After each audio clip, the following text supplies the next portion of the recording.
आज की इस वीडियो में यहाँ पर ये जो आपको एक्सपोनेंशियल इक्वेशन दिख रहा है 1 power x plus 16 power x plus 81 power x plus 625 power x whole divided by 30 power x plus 30 power x plus 30 power x plus 30 power x equal to 1।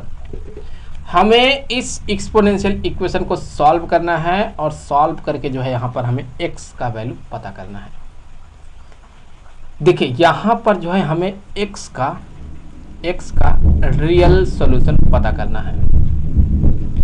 अब चूंकि अगर x रियल है तो फिर 1 power x, चूंकि x real है तो 1 power x को हम यहाँ पर 1 लिख सकते हैं और साथ ही साथ 30 पावर जो x होगा ये हम कह सकते हैं कि यहाँ पर ये 0 से बड़ा होगा।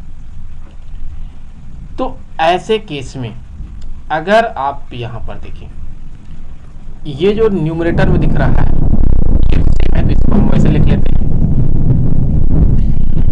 यहाँ पर ये जो 30 पावर x है ये कितना टाइम्स है, ये देखिए ये 4 टाइम्स है, तो यहाँ हो जाएगा 4 इंटू 30 पावर x और उसको जब हम यहाँ 1 के साथ मल्टीप्लाई करके इस साइड में लाएंगे तो ये क्या बन जाएगा, ये इक्वल हो जाएगा 4 इंटू 30 पावर x।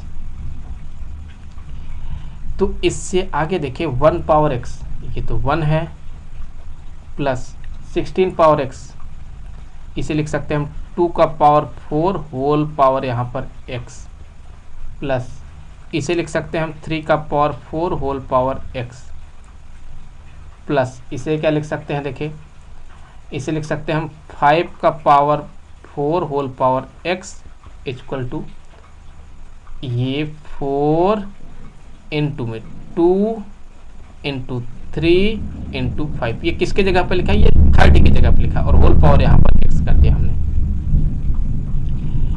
तो इससे आगे अगर आप देखें तो हम इसे लिख सकते हैं, क्योंकि हमें पता है कि अगर a to the power b whole power अगर यहाँ पर c है तो हम इसे लिख सकते हैं a power c whole to the power b। तो इस लॉजिक से आगे बढ़ते हुए हम कह सकते हैं ये हो जाएगा 1 प्लस 2 पावर x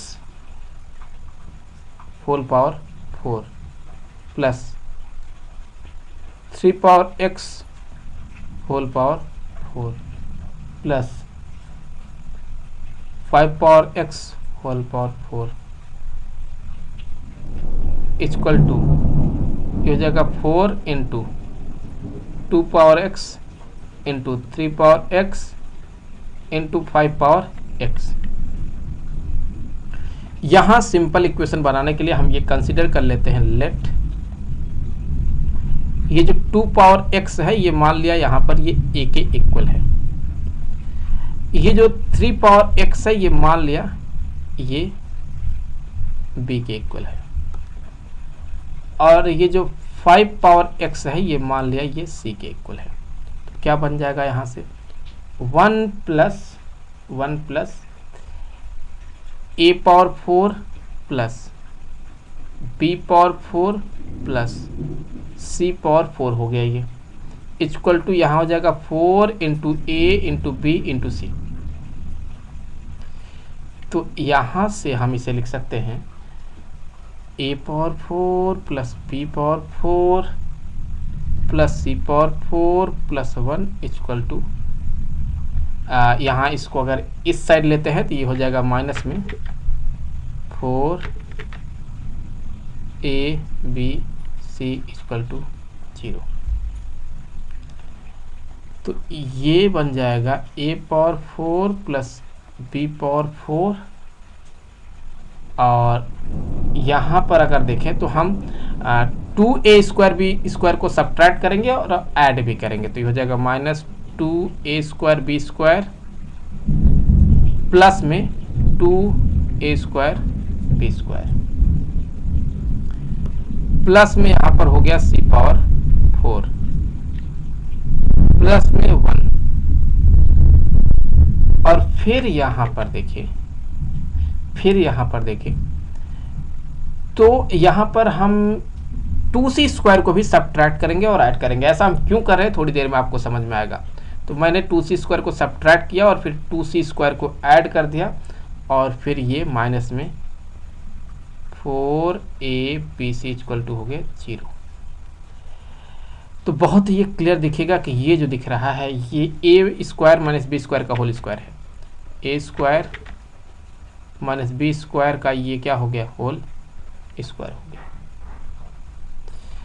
और अगर आप यहाँ देखें इसे, ये आपको सी स्क्वायर माइनस 1 का होल स्क्वायर दिखेगा, प्लस में सी स्क्वायर माइनस 1 का होल स्क्वायर दिखेगा। और फिर अगर आप देखें इसमें और इसमें और इसमें, आपको 2 कॉमन दिखेगा। तो प्लस अगर देखें तो ये 2 कॉमन कर ले अगर, तो हो जाएगा ये ए स्क्वायर बी स्क्वायर माइनस में 2abc प्लस में सी स्क्वायर इक्वल टू 0। तो फिर यहाँ से अगर देखें तो हम कह सकते हैं ये हो जाएगा ए स्क्वायर माइनस बी स्क्वायर का होल स्क्वायर प्लस सी स्क्वायर माइनस 1 का होल स्क्वायर प्लस 2। यहाँ देखिए ये ए बी माइनस सी का होल स्क्वायर बन चुका है, तो ए बी माइनस सी का होल स्क्वायर इक्वल टू 0।